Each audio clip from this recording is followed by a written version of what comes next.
This is the I'm Private Now What series. This is part 2. We're going to be talking about private banking.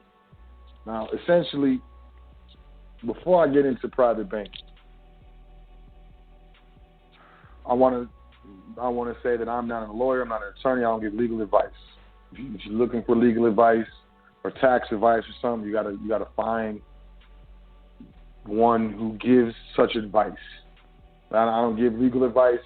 I don't give tax advice. I speak from my experience and from my studies, hands down. So, don't get it twisted, yo. And I'm not telling you what to do.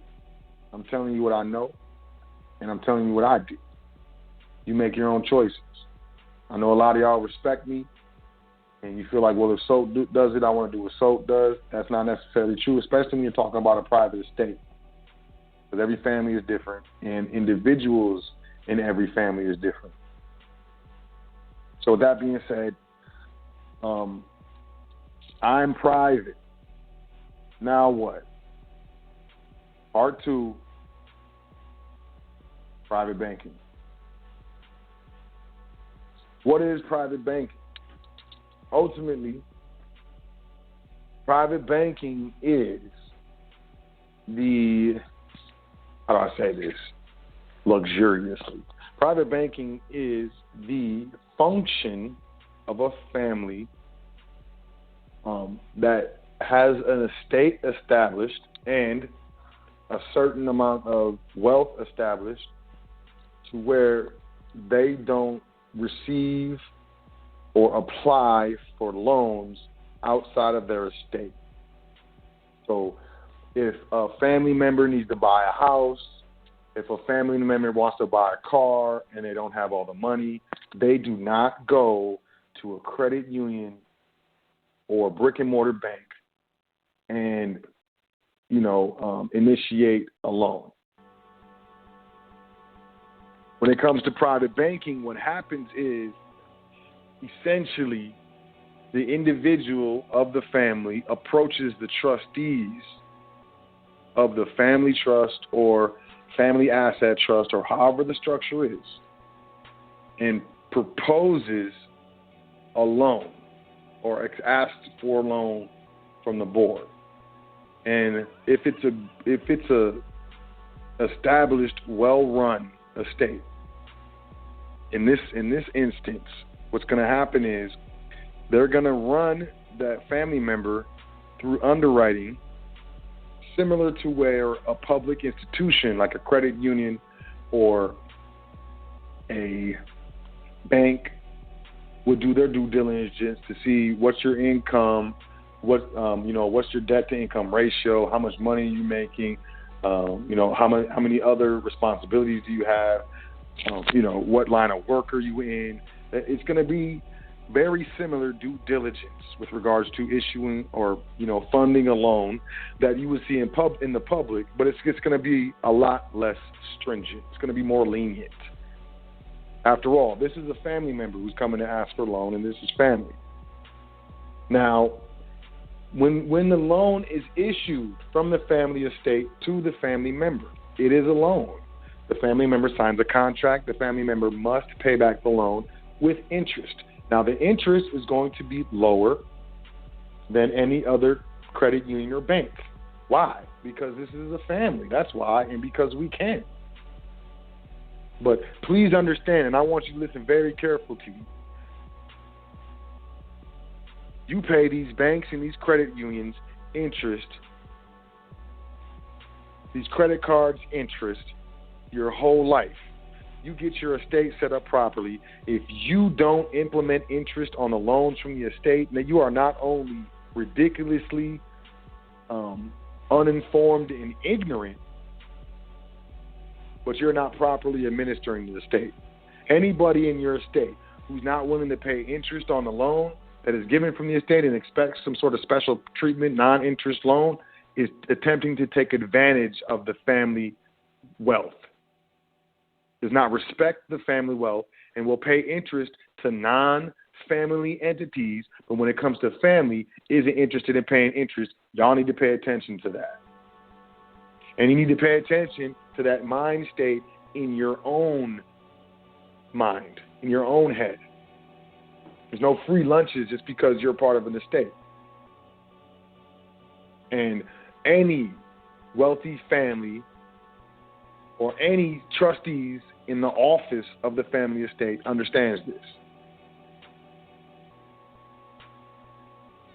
So yes, when the family gives out loans to a family member, is there interest? Yes, it's interest. Absolutely. Now, I know a lot of y'all are thinking, yo, but what if my estate doesn't have any money to offer loans? How do I fund the estate so that we can do private family banking? One of the easiest and most responsible ways to fund your private family bank is through life insurance policies. Now, I'm not going to get into any serious discussion with regards to private family banking using life insurance policies in this episode. I could definitely, look to get into it in another episode. If y'all are interested, if you are, email me, admin@welcometothefoundation.com. Let me know you're interested in, an episode on private family banking using life insurance specifically. And, I'll definitely do a show on it. Or you can text me if y'all got my number. Trustees, y'all got my number. Text me. Let me know what's good. But in the meantime, I just want to put that in your mind, that a life insurance policy is one of the most economical and immediately actionable ways to begin to fund your private estate. Trustees and trustee training. If you need more information, hit me up. Let's talk about it. I'll drop the knowledge on you. Any listeners of the foundation, followers of the foundation, if you want some more information on what I'm talking about with regards to the life insurance funding of your estate, email me, admin@welcometothefoundation.com, set up a consultation, or go to welcometothefoundation.com and set up a consultation, and I'll break it down for you.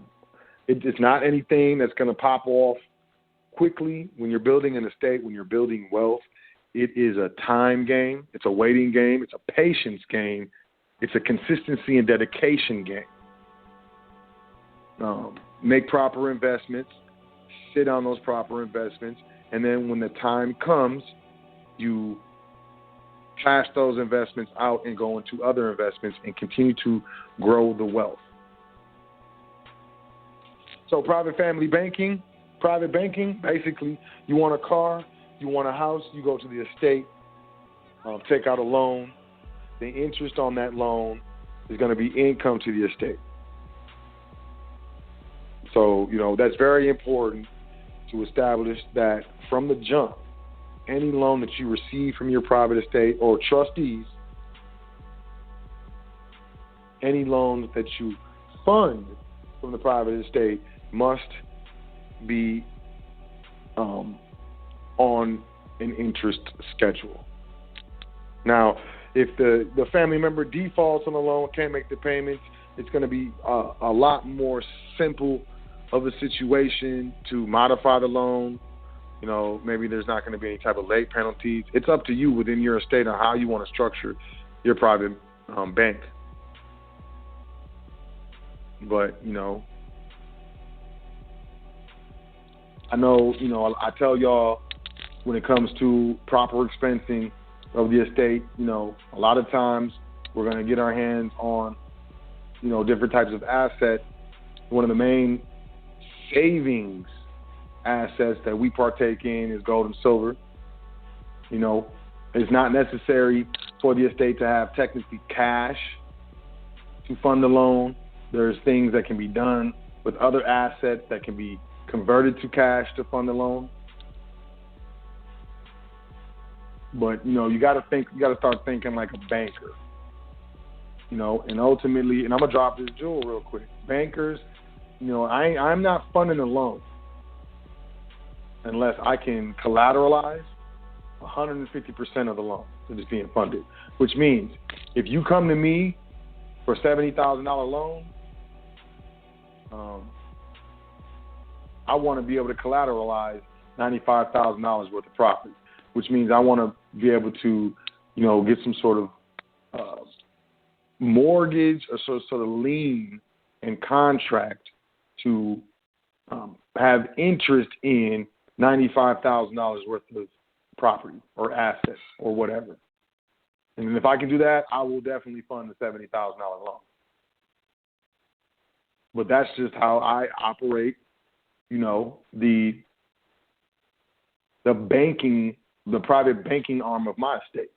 And that right there, the 150% collateral, I'm talking about, hard money loans. I ain't talking about in the family. See, when you're private banking, we're not talking about just loans in the family. Now you could become a hard money lender. And I know my people in the real estate and my people who do like big jobs, big deals and execute big deals and, maybe parlay contracts to sign contracts, float money or something. You know what I'm talking about. There's hard money lenders out here. And you can get your hands on $70,000 where a bank wouldn't give it to you. Maybe you don't have the right cash flow. You don't have the right debt to income ratio or something. So you're not going to qualify for a bank loan. But a private money lender, you might qualify for a private money lender, but they're going to want collateral. And especially dealing with flippers, those who flip houses, they may need, money to rehab the house, and they're going to flip the house within 6 months. And they only need, $100,000 for about 6 months. And then when they sell the house, they turn around and pay off, the private loan. That's fine. Especially if I'm dealing with someone who has been doing, houses for a while. They got a track record. They can show me, the houses they flipped, the ones that they've rehabbed, what their timeline is, how long does it take them, what type of spread are they able to make, because I don't want to get into a situation where, the client doesn't feel like they're making enough money. Because if they feel like they're not making enough money, then they may not pay. And, as a private banker, I'm not interested in necessarily foreclosing on property and going through, administrative proceedings for, possession or garnishment of wages. I'm not really into all that. I'm not really into it. We'd rather just get the money back with the interest. But, if you're looking to be a private banker, you're looking to give out hard money loans outside of the family, it's typically going to be interest rates of 9% and above, around 7% and above, depending on, what the deal looks like, how long they're going to be tying up the funds and what have you, because you got to take into consideration the opportunity costs, which means, you could have loaned that money to someone else at a higher interest rate. So, you got to take all this stuff into consideration as a businessman, as a banker, when you're private family banking. But yeah, private family banking is not. People think about Federal Reserve notes. Nah, fam, you can exchange a vehicle into the trust. You know what I mean? And then, you can go get a title loan. I don't recommend this, but you can go get a title loan against the vehicle. As long as the numbers work out, you could take that cash from the title loan, give a private hard money loan. And if you do it right, and, you worried about the spread on the interest rate, you can, probably, make money off of that transaction. Or you can straight up sell the car, and get the cash. Now the trust has the cash. Now the trust can, fund the loan. There's a lot of ways to start, your private family bank. And it's not about how much, it's about how consistent. I just want to get you into the mind state of, thinking, I need to establish my private estate. A part of my private estate is the private bank. And in doing so, you will reduce your family's dependencies on public financial institutions. And you will capture the interest within your family estate that would otherwise be lost to a credit union or to a bank. Very important to understand these fundamentals. Now, is your private bank going to get popping and in like 6 months you're going to be able to give $30,000 loans? Probably not. It's probably not. It's going to take some time. But Rome wasn't built in a day. Neither was the empire. the M empire. You know what I'm saying? And your private bank isn't going to be built in a day. It's not going to happen. It's not going to be built in a month. This is a long-term execution. This is a long-term goal.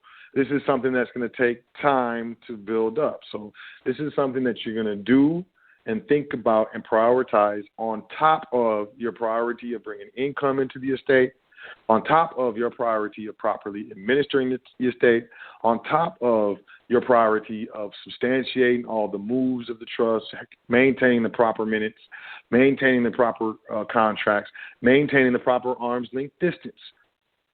On top of that, you got to be thinking about creating and growing the private bank. True story. When I started, setting funds aside for my family's private bank, there were months where I was only able to allocate $20, $50. There was a lot of months where I was only able to allocate $20 to the estate. And that's why I say, like dollar cost average, every single month you should be buying gold and silver, even if it's $20 of silver. And that's all you can do. All you can do is buy 1 ounce of silver a month. Every single month you should be, your estate, you on behalf of your estate or on behalf of one of your private entities that you administer in the fiduciary capacity as trustee,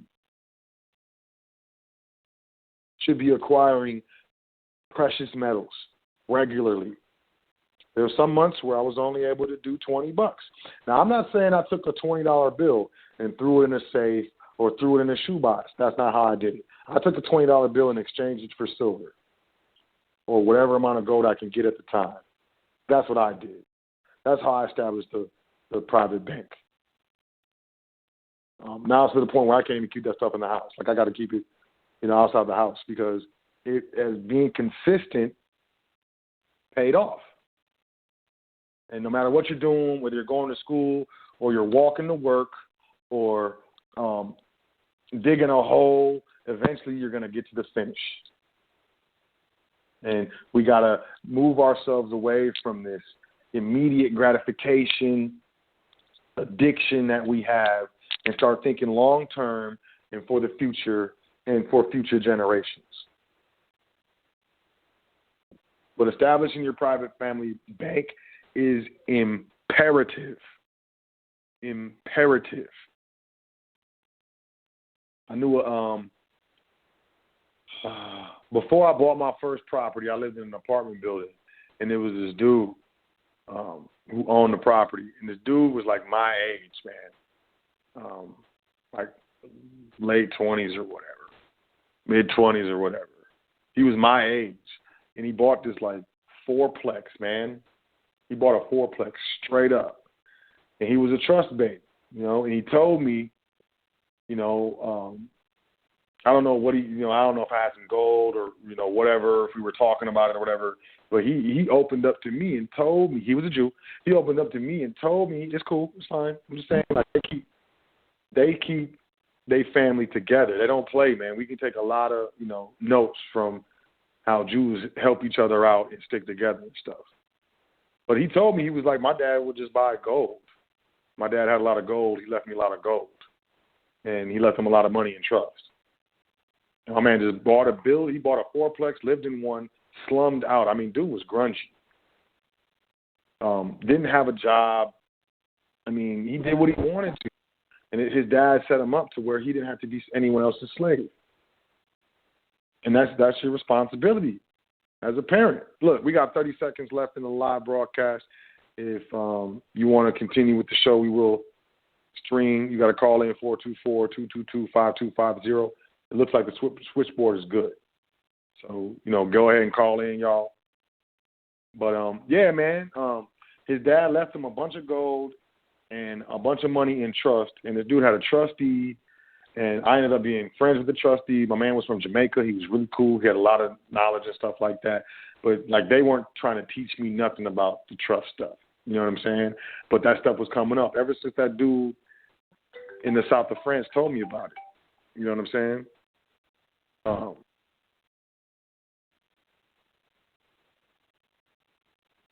Ever since that dude in the south of France told me about it, you know what I mean?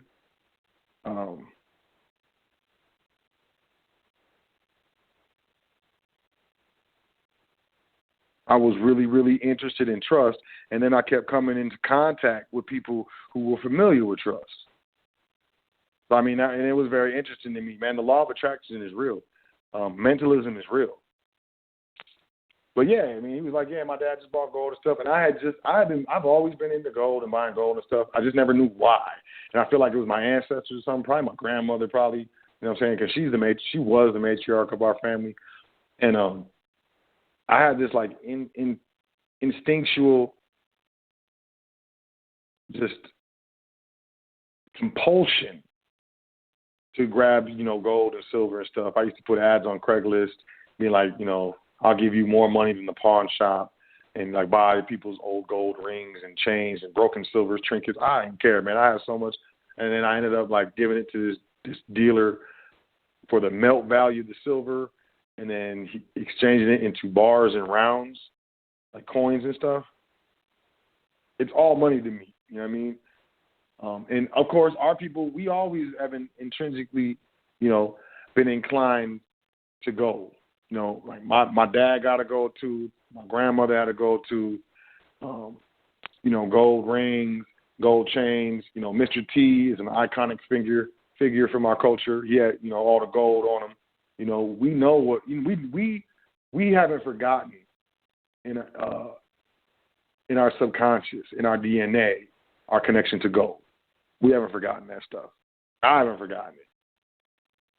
We just need to reconnect the dots with regards to how important it is, and as well as how vital it is for your private estate and for for stability, financial stability. So private banking, this is one of them things where, this isn't going to be something that you're going to do overnight. I'm telling you, this is going to be something that you're going to have to do consistently. You're going to be dedicated to build up that private bank. Now, some of you might fall into some bread, come into an inheritance, get a windfall or something and be able to start your private bank, sooner. But most of us aren't going to be able to do that. I advise you to respect your money, because if you pull $1 or a $10 bill out your pocket, and if you ain't got no cash, pull out one of them debit cards and mentally think of how much money is in that account. You need to look at this currency as pieces of your life, moments, minutes, seconds, hours of your life that you will never get back, that you exchange minutes, seconds, hours of your life that you will never get back for these dollars, for these notes, for these credits, for whatever. And you need to respect yourself, respect your energy, and respect your life, and be a steward of your wealth. Be a steward of your life. Because when you're holding money in your hand, you're holding in a direct representation of your labor, of your life, of your time on this earth. And to me, that's very significant. And to me, there's no way around that. You disrespect your money, you're disrespecting yourself, you're disrespecting your life. That's why in the underground, you disrespect someone's money, it could be $20, man. It could mean your life.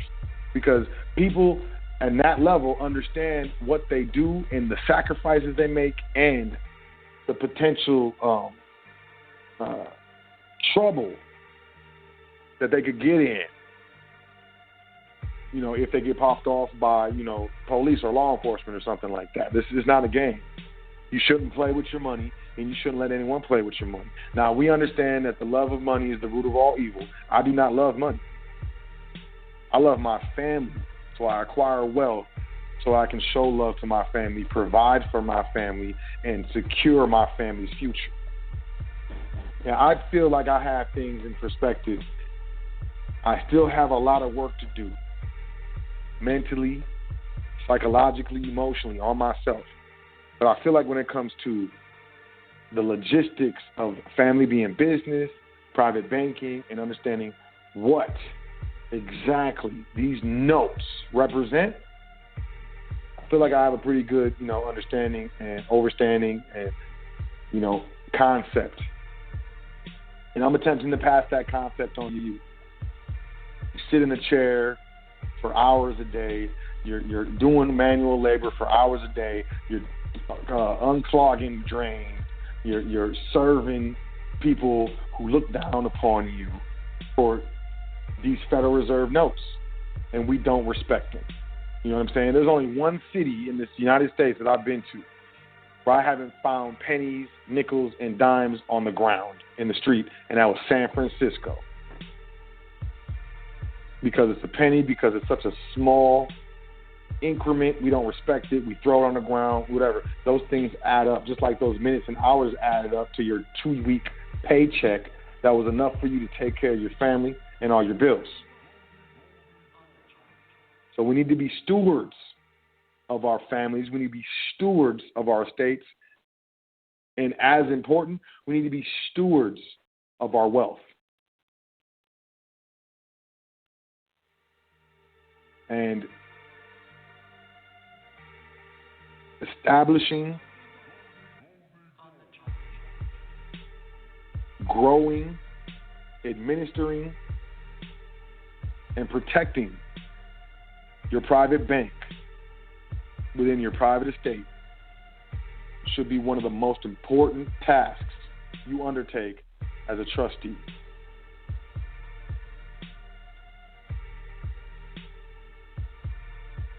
Absolutely most important.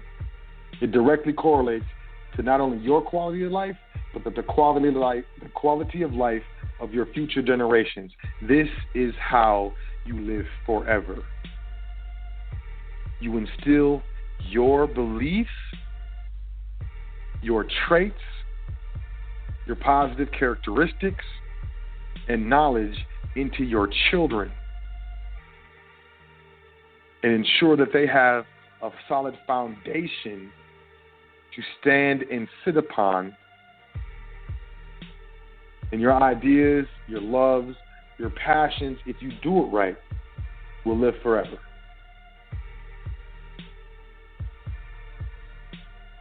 This is very important. I don't play around with family. Family is the most sacred thing on this planet. When I talk about private banking, private investments, private trusts, private estate, it's all for family. And if you don't have that in your mind, this isn't for you. And you can be stubborn and continue to pursue what isn't for you, but the universe will continue to show you that this isn't for you. Maybe cool, or maybe interesting, and maybe make you feel smart when you're sitting around the water cooler in the break room with your 6 shares of Amazon and a bunch of information on trust that you don't utilize or implement. You just parrot and talk about it so you look smart in front of your colleagues. It's not for you. For those of you who understand what I'm saying, that family is paramount, and that's what it's all about. This is for you, and this is why I do this. So with that being said, I appreciate y'all checking me out for the show. I'm going to try to go to the phone line. I don't know if they figured out what was going on with Blog Talk. I'm just going to assume this isn't going to work, but I'm going to, think positively. But I'll take a couple calls, and I'm up out of here. Sorry about the technical difficulties today. But I definitely appreciate y'all. Before I get to the calls, man, y'all email me, admin@welcometothefoundation.com. I know I made announcements for a steady period of time saying that the window for trustee training was closing. After speaking to, my mentors, specifically Yusuf L., I've decided that is not the case. I apologize for misrepresenting myself. It wasn't intentional. But the donation did increase. But, I'm always willing to work with my people. Email me, admin@welcometothefoundation.com. If you want to start a business, you're looking at business credit, you want to establish that, you want to get unsecured capital, like email me, admin@welcometothefoundation.com. And I will, I got your back. Okay, so phone line 929-4056. Peace. What's your name? Where you calling from? Peace, Brother Saltel. This is Sister Yvette. Peace, communities. My brother, you gave a good bit of advice tonight. You gave good jewels with the family, banking, private. That was excellent teaching, and the precious metal. Kings and queens, listen to this over and over. Make sure you book your consultations. My brother, they are really working on this public airway. I don't know how long you're going to be in effect, but I know people are getting a little upset now. There's too many things going on with this system. So, kings and queens, it's time to pull yourselves in now, because just now it's going to come to an end. My brother, in the private, I pray all is well with you and the family. Just keep doing what you do until they shut down the airways, because I see it coming. Peace, my brother. Peace, sister. I appreciate you. Thank you. Oh. Yes, definitely. Thanks for calling in. 404-9219. 404-9219. Peace. What's your name? Where you calling from? Sister, I can't mute you. So, Yvette, just mute your phone, please, sister. 404.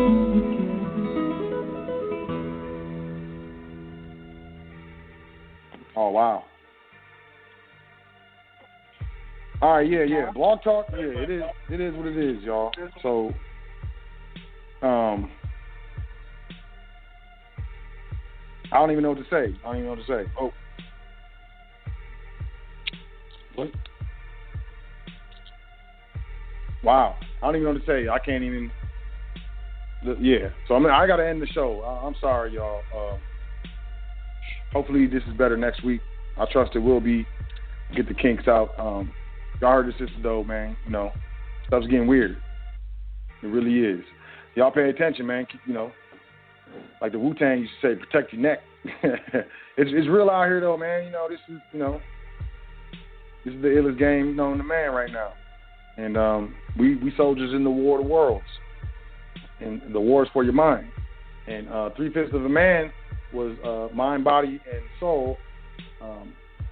But the two that was missing was nationality and religion. Think about that. With that being said, I appreciate y'all. I really do. Email me, admin@welcometothefoundation.com. Let's get you trustee trained up. Let's get your business open. Let's get your investments straight. Let's get your money right. Let's do it. I'm down. I got your back. I'm with it. So, with that being said, I appreciate y'all working with me with regards to, these issues that we was having. I also want to say thanks to, all the people that helped me in the background. For privacy concerns, I'm not going to say your name, but I'm definitely going to say I appreciate the people that helped me in the background. There's a lot of stuff that I get assistance with. I do have a lot on my plate, but, hold on. No, it's not working. 8092, 718-8092. It's not gonna let me bring you in. I was trying to bring the 404 in. Yeah. So 8090, yeah. Oh. So yeah, what's up? How you doing? Oh, okay. Yeah, I can hear you. Peace. Man, I ain't having it, man. They ain't shutting down no airways, man. I ain't having it. I ain't having it. I like that. I like that ease, man. Yeah. But they say Tan Clan ain't nothing to F with. Nah. But everything is cool. Yeah, bro, I'm gonna let you take the next caller if you can. So we gonna talk, all right? All right, man. Appreciate it.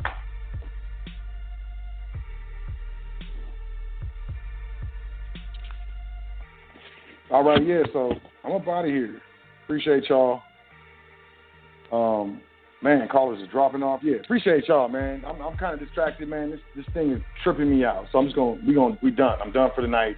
I appreciate y'all. I love y'all, man. Y'all have a great week. Enjoy yourself. So 10 things that you're thankful for. Make sure you get that in there. And, just don't worry about the boo-hoo, chugga, choo-choo. We got this. You got this, and I got you. So with that being said, I appreciate y'all. Y'all have a great week. Enjoy yourself. Love y'all. Be safe. And I will catch you next time here on The Foundation on High Frequency Radio Network. Peace to the side. Doing this thing all the way live. High Frequency Radio.